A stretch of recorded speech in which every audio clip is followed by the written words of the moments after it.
There is no person in a managerial or financial position that doesn't understand the dangers of spreadsheets.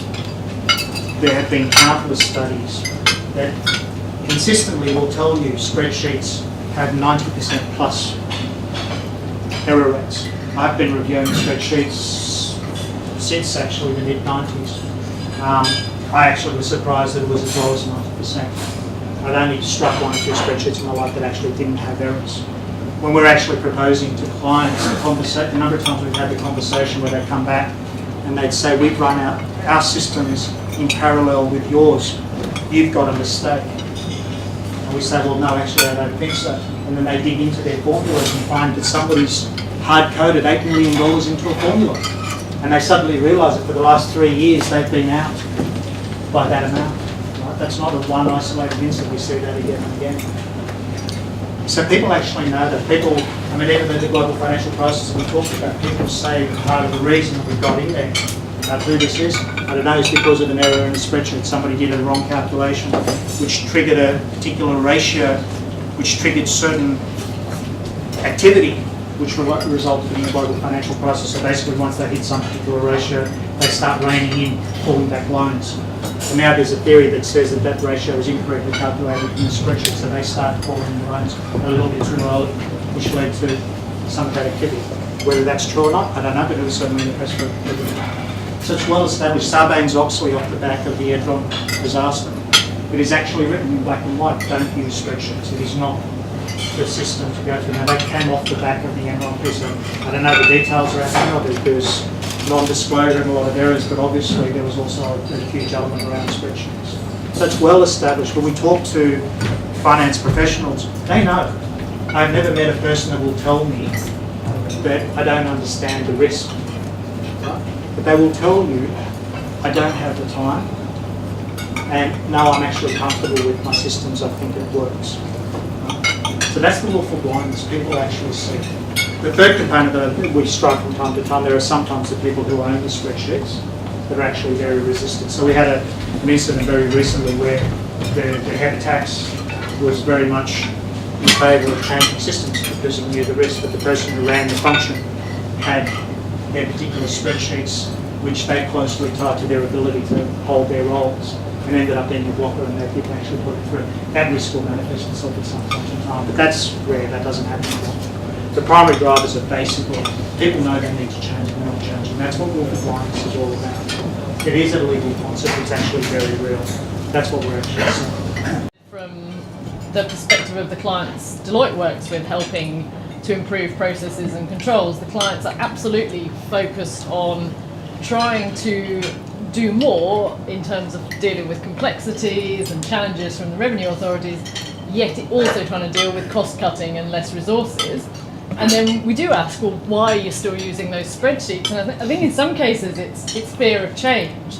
You know where the problems are in the spreadsheets that you're using, so you carry on using them, because at least you know where it's going wrong. But also I think tax functions probably struggle to express the value that they could be adding if they invested in software and ERP systems that are sensitised for tax. Then all those people that are currently just dealing with data each month could be doing strategic work, but I think it's quite hard for tax functions to express that value to the people implementing new systems and the IT people within the organisation. So I think that's one of the big challenges. Excel itself as a concept can be embodied in a system that isn't Excel. So it's a traditional ledger, if you like, that used to do on paper and used to manually do the calculations, so the formulas were all in your head in the old days.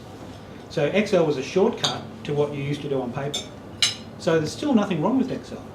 As long as you're aware that it's a shortcut to what somebody did on paper, and it needs the same level of scrutiny and review. Whereas what's happened with industry is that people build a spreadsheet once, and then they reuse it all over the place without actually rechecking it every time they want to use it to understand whether somebody has changed something. Is that there's not a government in the world that's not chasing revenue. So who's the primary collector of revenue? It's actually the revenue authorities. So suddenly they bring pressure there to the revenue authorities, saying, make sure you collect everything we need to collect. The upshot of that is those revenue authorities are now starting to increase their audit activity to make sure they are actually collecting. Look at Australia. If you look at the Australian Taxation Office, it's not an unsophisticated organisation. The head of the Australian Taxation Office is actually come out of the private industry, Chris Jordan. Some of the people that he's putting underneath, like Andrew Mills, have actually come out of industry. They actually understand how the companies work.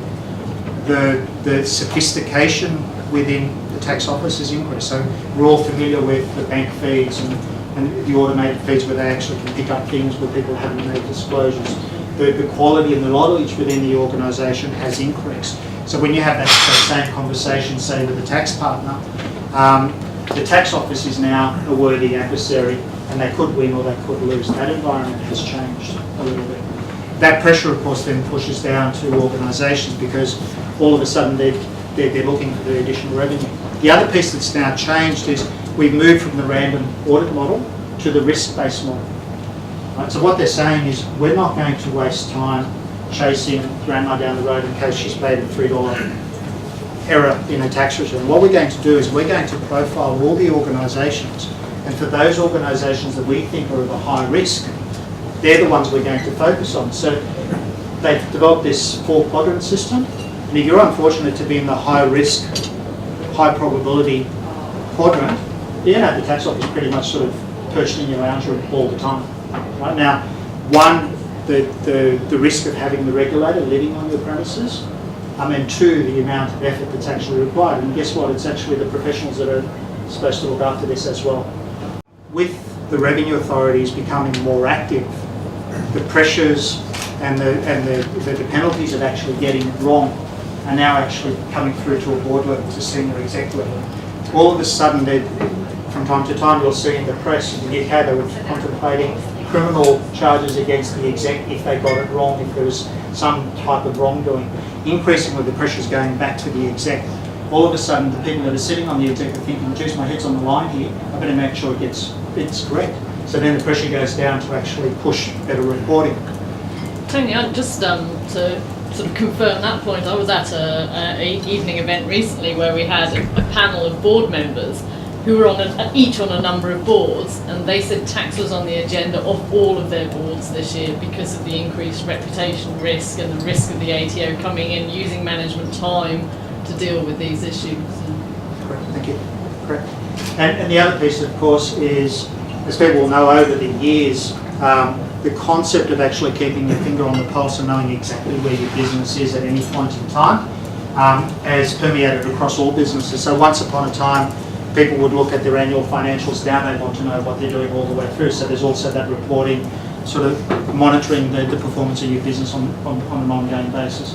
So all of a sudden that whole reporting profile has changed. And that's before we start talking about international rule in the second, when we start talking about BEPS and transfer pricing and international responsibility. What we're not advocating is that a spreadsheet is a bad thing. What we're advocating is that when you rely on it as a sole source of an information repository, it has inherent risk associated with doing that. And if you've ever opened a corrupt spreadsheet and then gone to look for a backup and found there wasn't one, you'll pretty quickly understand what the problem is there.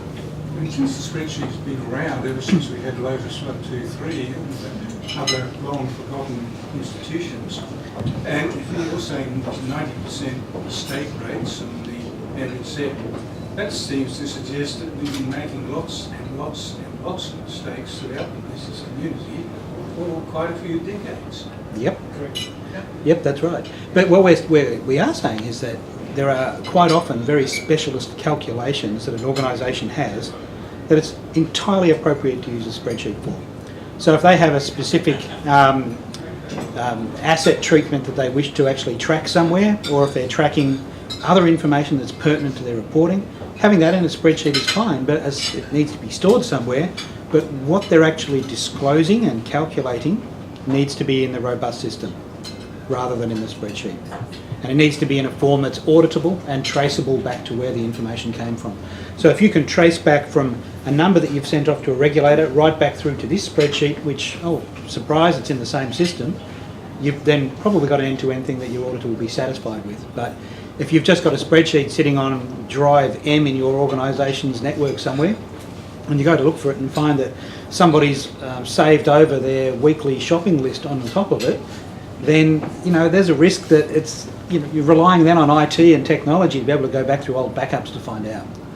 And that's where, you know, we kind of look at that and say, as a business, do you really wish to trust that kind of a manual data preservation policy to continue to function, and for the $1 million disclosures you're making to a regulator?